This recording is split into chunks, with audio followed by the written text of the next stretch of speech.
Yo, what is good? It is Thread Guy, and we're live here in Bucharest, Romania with a very special guest.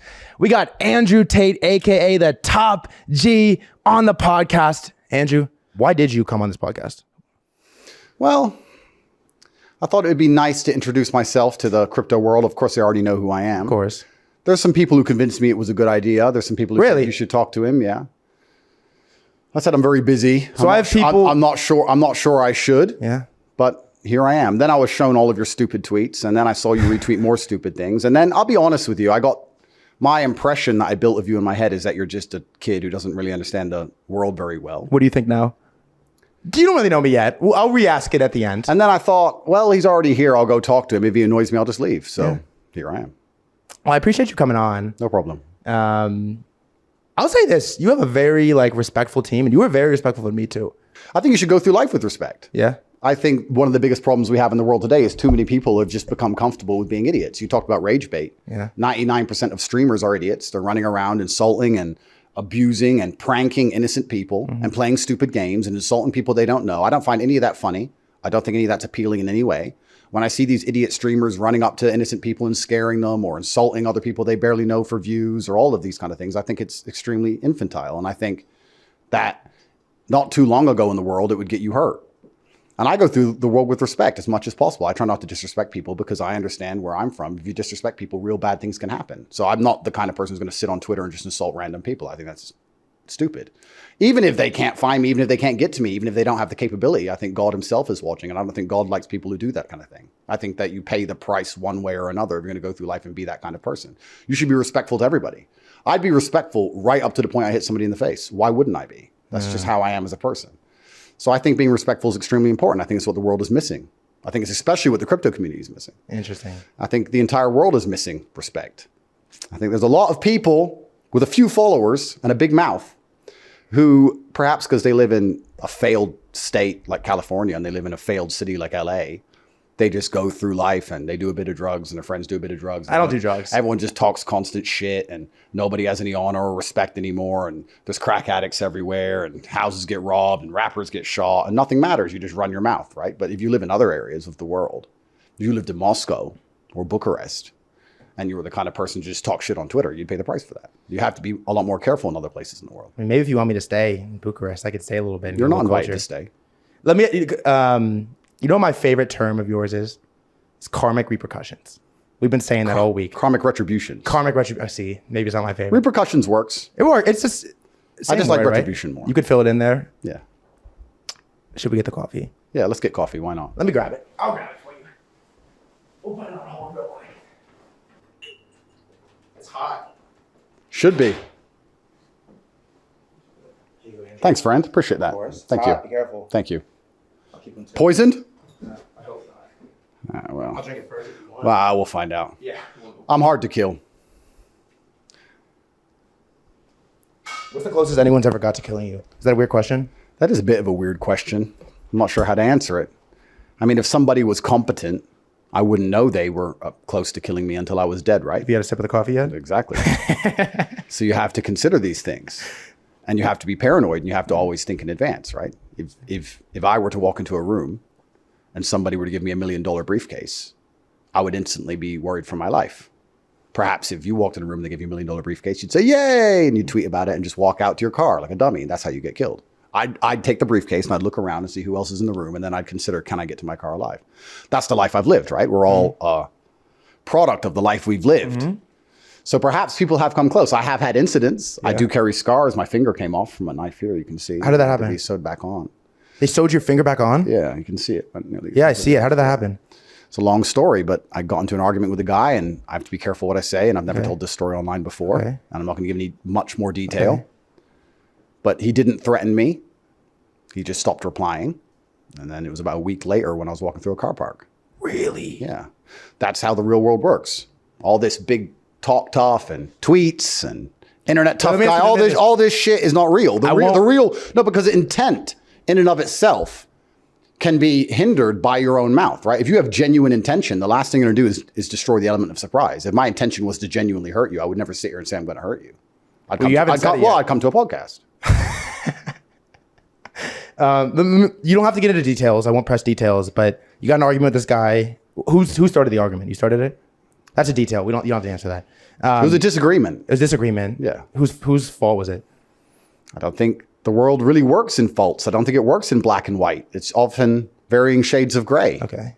There's no good team in this American infantile idea of good and bad. The fact you live in LA, there's a good guy, there's a bad guy, there's a superhero, there's an evil person who's just trying to conquer the world for no reason and enslave everybody for his ego. And there's a good guy who wants to risk his life to defend. That's not how the world works. Every single war, every single conflict, there's two sides and there's two opposing viewpoints. And some of them are part right and part wrong, which makes the world such an evil place. If it was truthfully good and evil, it'd be far easier to discern which team to be on. But often it's varying shades of gray. Someone is right about a certain element and someone's right about another certain element. And this is why there's such a large disagreement, whether it's a relationship or whether it's a war or whether it's a debt or money or an argument with some guy. This is how it works. It's very often you don't have rights and wrongs. Okay. But then you go deeper down the thing. Then what's right and what's wrong? Okay, what is right and what's wrong? Right and wrong is capability because the victor is always right. The winner is always right. Is that true? Well, of course it is, because all of our narratives we hold are based on the winner writing the history books. Right? We decided who the good guy was because the good guy won the war. A bad guy's never won a war. Well, that's because they're both bad and they're both good. And whoever wins just paints the pictures like they were the good guy and the other person was the bad guy because their narrative reigns supreme. So good guys always win war. So then you say, well, who's right and who's wrong? If he would have killed me, he would have been right. But he didn't. But this is the reality of the world. The reality of the world is the capability for violence. And this is what makes you right. The reason the American empire gets to be right globally around the world, the reason they get to decide what happens on certain issues, the reason they get to choose political leaders for other countries and start wars and end them in a whim is because they can destroy everything. Because they have the capability for violence, that makes them right. So nothing else matters. But if he killed you, but then went to prison, got the death sentence, wouldn't you kind of be painted as right? Well, he wouldn't get the death sentence. Right and weak? He wouldn't get the death sentence in the UK. And I don't think I would be painted as right. Perhaps the world we live in, we often say we see the world as we see ourselves, right? So what you just said is very telling. You're saying that if I was murdered, I would be seen as right. Because what you're thinking is that if someone murdered me, people would have sympathy for me and I'd be seen as correct and right, potentially. Whereas I see things the other way. Okay. I see the world the way I see myself. And if I got murdered, I'd be seen as wrong. He would tell everybody there was a disagreement over X amount of money. He had to go and now he's gone. And everyone would agree with him. Well, he should have paid you then or whatever. So it's your view is based on your position and yourself and your mind. In my world experience, I think that if you lose, nobody really has sympathy for you and nobody thinks you're right. I think if you lose, you just lost. And the person who wins gets to paint the narrative ultimately and completely. That's how I think the world works. He would have been absolutely right if I bled to death. Then he would be right. Just to finish it, I'll stop asking about it. You have a disagreement.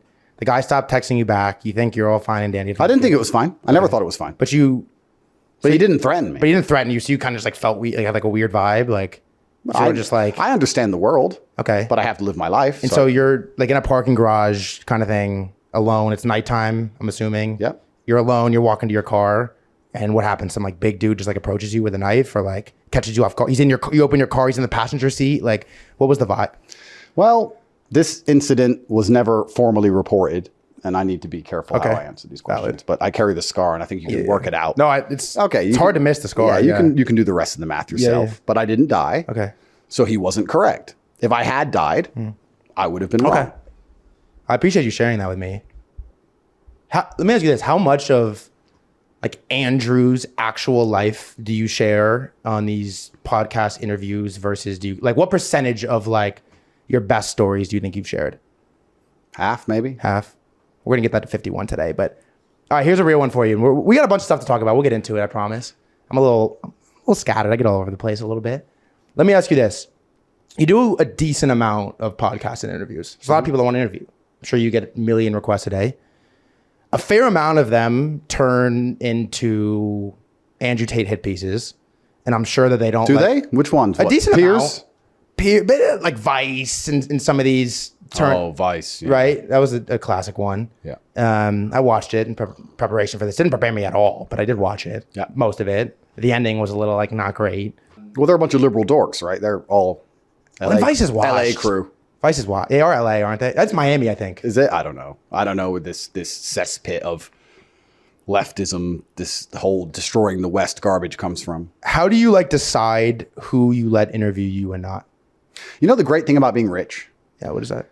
You can just make it up as you go along. Really? It's one of the best things about being rich. You don't need to have a system, and you don't need to really have a reason to do anything. I didn't have a reason to do this. I didn't have a financial motivation. I just thought, oh yeah, definitely not. If I finished court today, I could have just turned around and just not come. You probably had a long day. Yeah, I could have just, I can leave now. I mean, I can do whatever I want, right?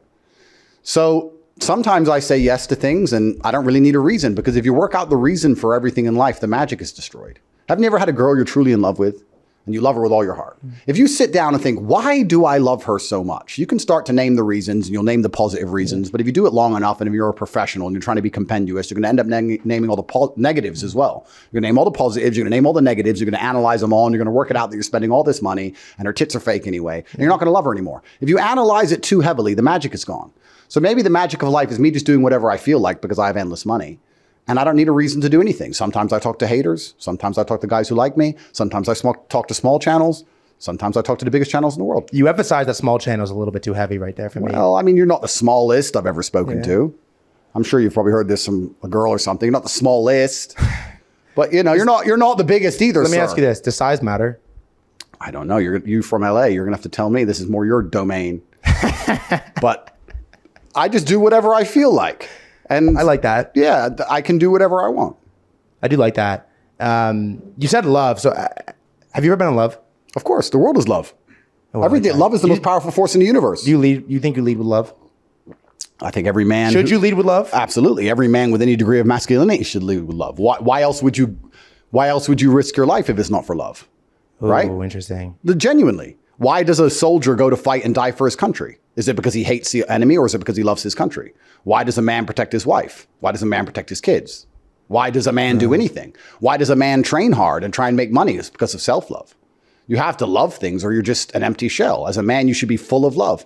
I'm often accused of being full of hate because I have ideas and I'm against certain agendas, or I'm against certain countries or notions. Yeah. But that's not because I'm full of hate. It's because I love the other side. So the Matrix comes along and it tries to flip it. If you say, I love America, they're going to sit and say, oh, you're a racist or a xenophobe or whatever. And they're going to say you're full of hate, but you're not. You're full of love for something and you don't want it to change. If you love America, you don't want the demographics of America to change. You don't want the religion to change. You want it to stay the same. You don't want an open border because you love America.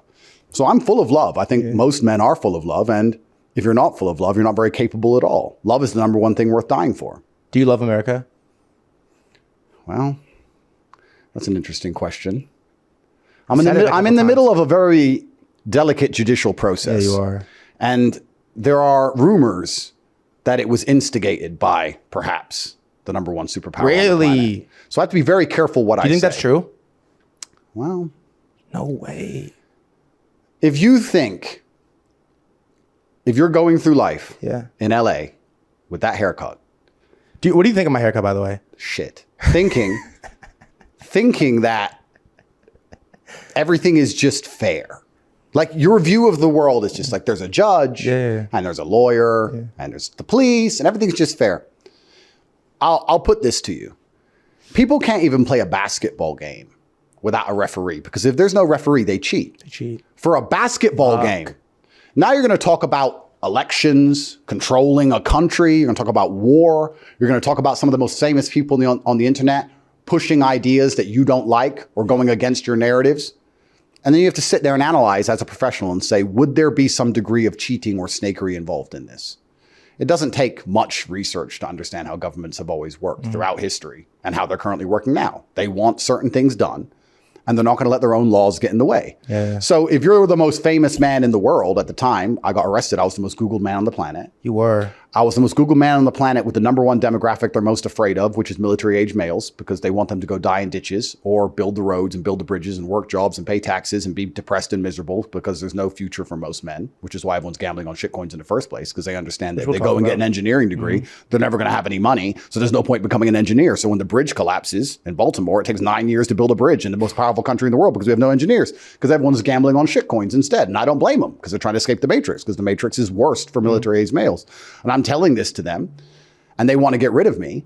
Do you think I've needed to ever have committed a crime? Do you think I've needed to have done anything wrong? Or do you think someone can just make a phone call and someone can say, just fix it? That's how the world works. Let me ask you this serious question. Have you ever changed a public view or belief of yours based off like external pressure from like state or a government or a country? If I had, I wouldn't have gone to jail. Ooh. Because that's what they do. They don't pressure you with, they don't intimidate you with violence initially. What they do is they offer you large sums of money primarily. Most avenues to fame, to super fame, and I don't want to be arrogant, but I believe I have super fame. I'm one of the most Googled men on the planet. Famous. You have a large account. Yeah, I mean, it's bigger than yours. It's not saying much. Most of the avenues to super fame are gatekept, right? So YouTube can gatekeep you, your manager can gatekeep you, your producer can gatekeep you, a record label can gatekeep you, a sports team can gatekeep you. There's only certain things you can say before you end up losing your contract with whoever. Mm-hmm. And that team, that manager, whatever, those walls can be pressured into getting rid of you. I managed to become monumentally successful without any kind of gatekeeper. They kicked me off of all of the social media. It didn't work. I don't have a manager. I don't have a producer. I don't need a record label. You have a manager? No, it's all just me. So that annoyed them.